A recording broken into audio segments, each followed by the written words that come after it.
This meeting is being recorded. Yes, welcome to this month's Climate Café. Please do sign up to the Eventbrite pages. But today, as I was saying earlier in the introduction, we're talking about the circular economy. So Laura is going to take us through some definition of what we're talking about so that we are all on the same page, so we all know what we're talking about. And then we'll have a bit of discussion about not only what H&F, Hammersmith Fulham Council is doing, but also what is going on in the borough more broadly, businesses. And also we'll talk about how you can get involved. We'll have some time for Q&A at the end, but we will be finishing at or before 1:15 so that you can finish your sandwiches in peace. Without further ado, over to you, Laura. Thank you very much, Mark. So yeah, we'll talk about the circular economy, the current economy and what it is first. So we're currently operating in a linear economy. This traditional model is where raw materials are collected and transformed into products that we then use and buy until we throw them away. But there's no concern for their ecological footprint or the consequences as a result of this progress. The linear model is based on concepts of take, make, use and dump, which has now become environmentally, socially and economically unsustainable. So for some context, if food waste were a country, it would have the third biggest carbon footprint after the USA and China, according to WRAP. However, other materials such as electronics are growing as waste streams, and so it's important that we try and prevent as much waste as possible. Again, over to the right-hand side, this is a graph showing Earth Overshoot Day. This marks the date when humanity has used all the biological resources that our Earth can regenerate during the entire year. For context, in 2022, this year, our Earth Overshoot Day fell on the 19th of May, and this is compared to Jamaica, that is the 20th of December, so ours is much sooner. Another point worth noting is one planet living. If everybody were to live like we do in the West, including the UK, we would need approximately 3 planets worth of resources to maintain our consumption behaviour. So this quote from Albert Einstein here: we cannot solve problems by using the same thinking that we used when we created them.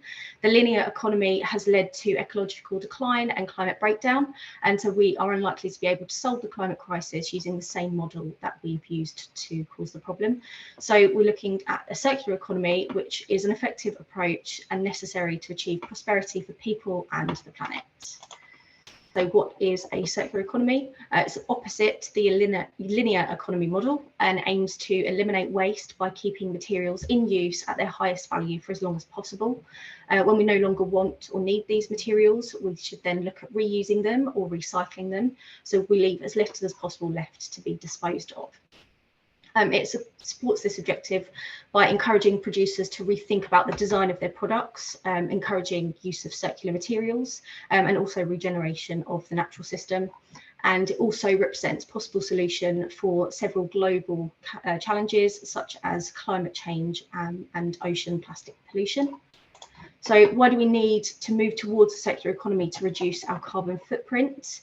By its nature, the circular economy has lower carbon emissions, or will create less carbon emissions than a linear economy, because we produce less new material using virgin materials, and we minimise the need to create more stuff because we use it for longer.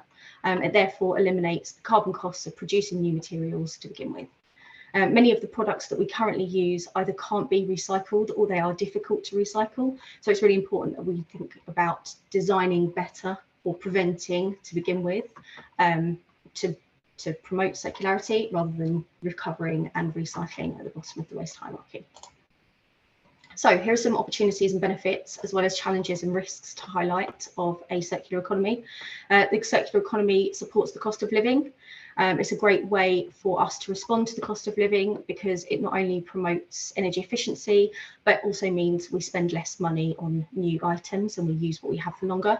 There are environmental benefits associated with the circular economy, so we make better use of the resources that we have, and therefore we can protect human health and biodiversity, as well as ensuring we avoid more food waste and use the resources we have better. And it also helps to create green jobs and skills. A recent report has estimated that approximately 450,000 new jobs could be created by 2035 in a UK circular economy. So lots of benefits for people. However, it is important to highlight some of the challenges and risks. The supply chain, as our current supply chains are very complicated, and so scaling up will be a challenge as there's lots of key stakeholders involved and there's no clear area of ownership for actions. Financing the circular economy is also a key risk as startup costs are high and policies are lacking and therefore direction. And there's also a skills gap. So there's a lack of technical skills to meet this demand as well as the awareness of the problem. Some levers and enablers that can help us to grow and promote the circular economy. First are financial levers, and these help us to fund a circular economy. One worth highlighting is the landfill tax, which has played a major role in improving waste management practice.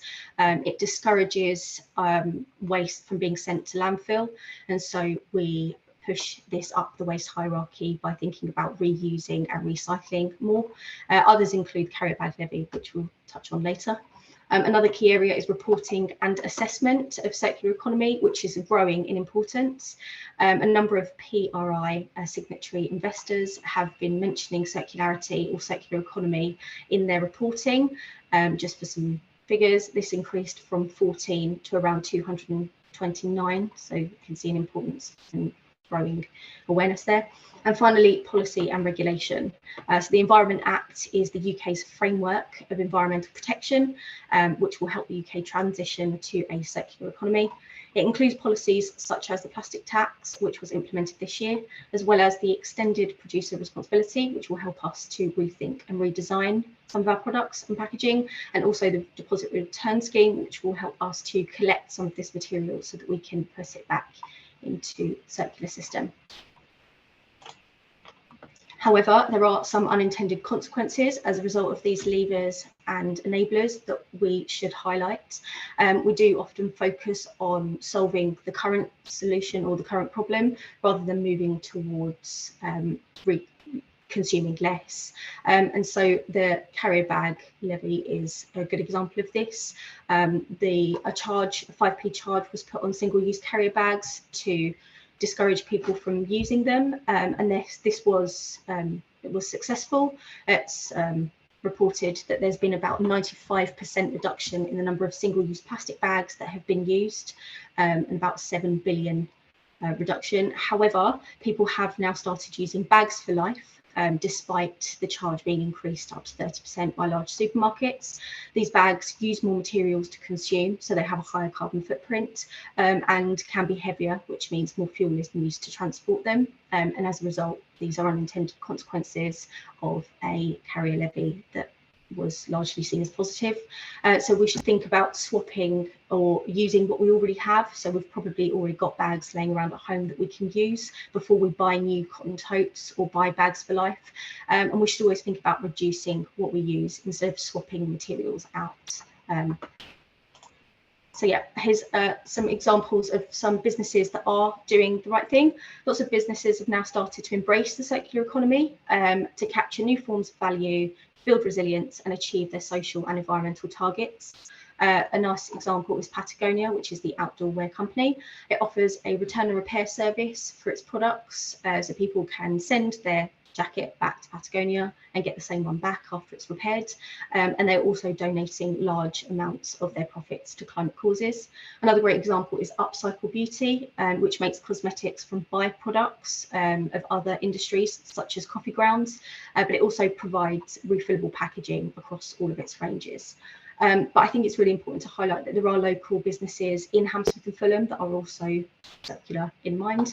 And one to note is Petite Miracle. Apologies to anyone who speaks French on this call.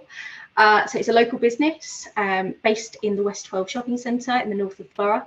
They're a social enterprise on a mission to boost employability, support creative businesses and protect the planet by restoring and upcycling used furniture. So I would encourage you, if you are in the area, to pop by.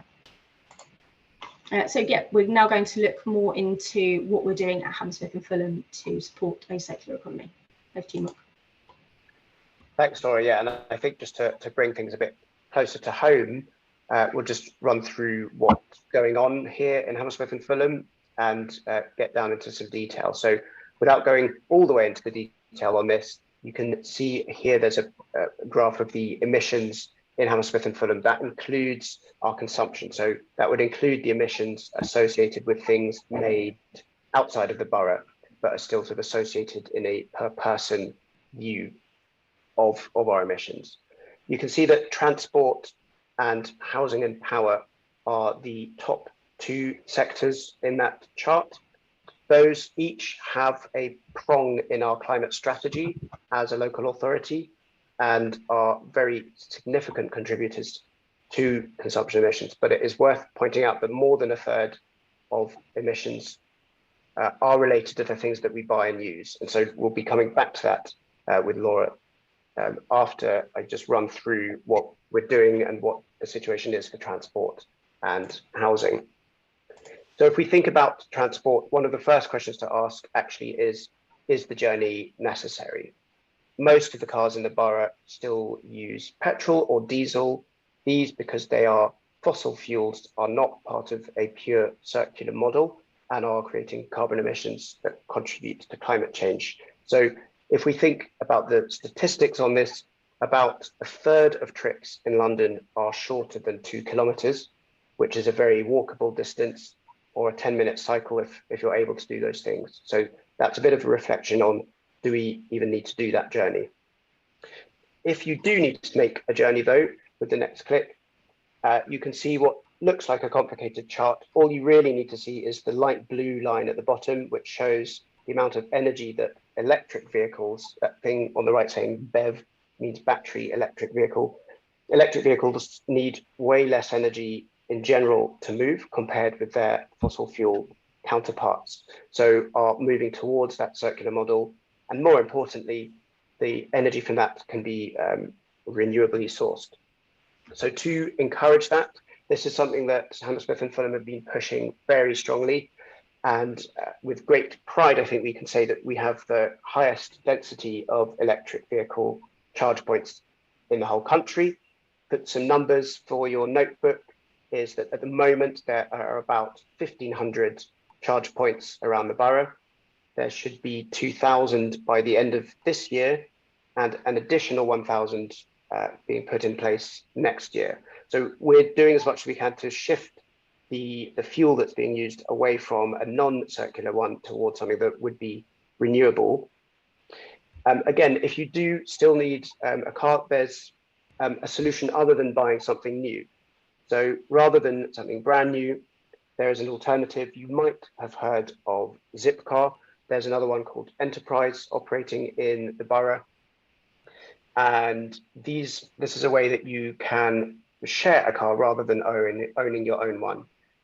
I've got an app for one of these. You go up to the vehicle, you press a button and the doors unlock and then you can drive away.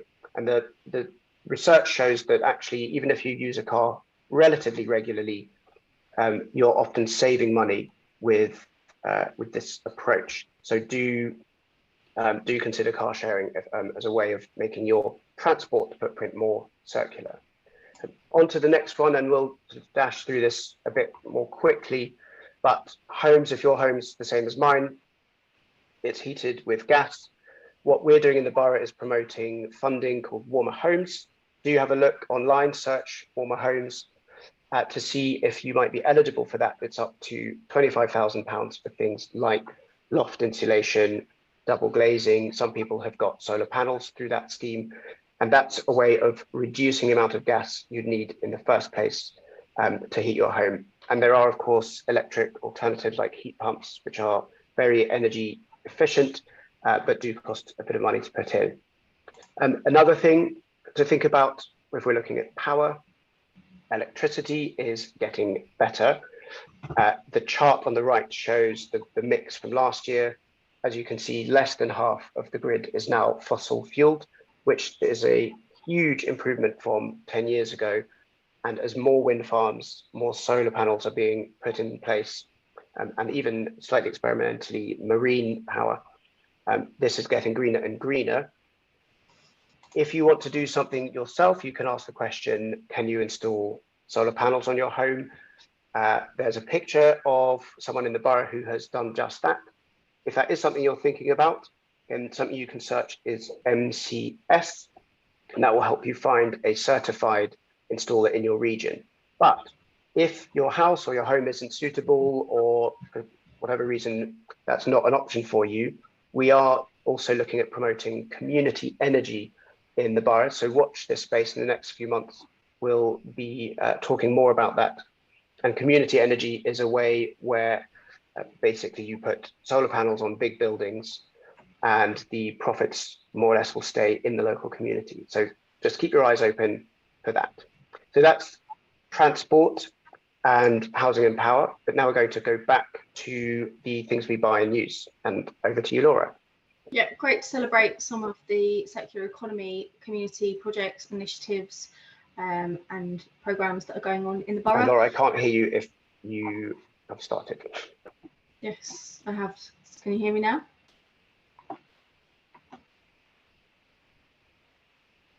I think it's just you, Mark. It is just me. Yeah. Brilliant, thank you. Yeah, so we are growing and promoting a culture of repair and reuse in the borough. So here's some of the initiatives that are worth highlighting. Ready Tech Go collects smart devices, repairs them and then donates them to communities in need. West Central London Fixers is a community-led initiative also promoted by Restart that are repairing electrical items at no to low cost. We do have monthly West Central London Fixers events in the Levat Centre in Hammersmith, and that's on the last Sunday of every month. So do pop over to one if you are around.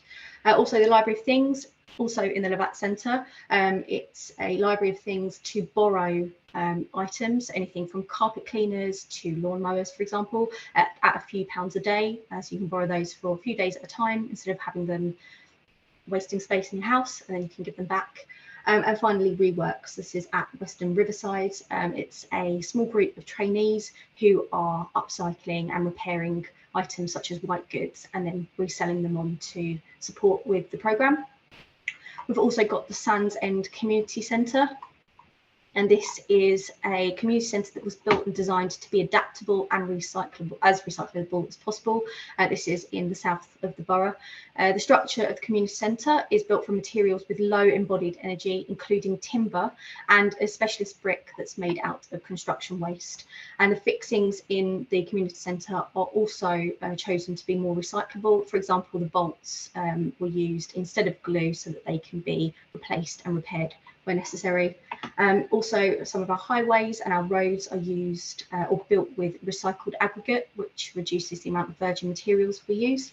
And we've got some food initiatives as well. So there are meat-free Mondays at schools, which promotes plant-based diet for young people, and also a food waste collection that has seen the pilot area reduce its recycling rate from 25 to 40%, and something that we'll be seeing more of in the future. But this isn't exhaustive, and there's lots of other things going on in the borough. So yeah, more now about what we can do, and I'll hand back over to Mark to talk about some of the steps that we can take. Yeah, so I think just starting to wrap up here, bit of a recap of some things. So transport we talked about, ideally, no car if that's at all possible. Housing, we've talked about certain funding that's available. I did not mention something called EcoFurb, which is something that the council is paying for. That's a free survey of your home that will end up with recommendations for reducing your financial and carbon footprint. Again, it's things like insulation and double glazing, those sort of things that you would do to improve your energy efficiency. That's called EcoFurb. Do look it up. The things that we use, we've just seen some examples. Definitely borrow from neighbours or from the Library of Things or anywhere else that you can. I think I heard that the average drill is used for 13 minutes ever. So I'm sure there's a lot of drills out there waiting for better homes. Shop vintage, shop secondhand, maybe to give some names. I don't know if this is allowed, but we're not BBC. Some of the names might be CEX, so Computer Exchange. or back market when we're talking electronics. When it comes to clothing, plenty of, for example, charity shops, but lots of vintage shops as well. What you can see on the right-hand side is a map of these kinds of places. So that's a map that we've put together with the help of you, residents, and other knowledgeable people about the borough. So again, if you search, and I'll put some of this in the chat later, if you search HF climate map, you should be able to get a link to that. It's a Google Maps, and you can click on each thing and it will tell you a bit more information. So that's one way you can do it. Final thing though about the things that we use is about taking the most that you can out of those repair parties, about reusing, donating what you have. Don't just keep it in a drawer if you're not going to use it. There are plenty of places that will willingly accept those things. And then as well, refill rather than getting fresh sort of plastic packaging each time. We'll just save food for the end there, because we've not talked a huge amount about food, but it is an important part of a circular economy. And nature, after all, is the master at circularity. The leaves falling at the moment will be turned into soil over time, and that energy will go back into the tree as a way of thinking about how nature does it. And through our own footprints, for our own improved circularity, it's about eating more plant-based meals, which require, generally speaking, fewer resources than meat and dairy. And then also organic can be a big O or a little o, so certified or not, but generally conventional agriculture uses fertilizers, and fertilizers are made from fossil fuels. So you can talk a huge amount about food, but I think we'll leave it there just to mention that is another part of how we can live. And I think, yeah, now on to sort of Q&A. Do put stuff in the chat if you've got questions. Maybe you want a bit more detail about something we covered, or you have something maybe we've not talked about. But I'm also interested maybe to reverse it and ask you, put in there, when did you last fix something? Do you think you could live a zero waste lifestyle in today's society? I'm going to stop recording for that so we can have a bit of a freer conversation about that.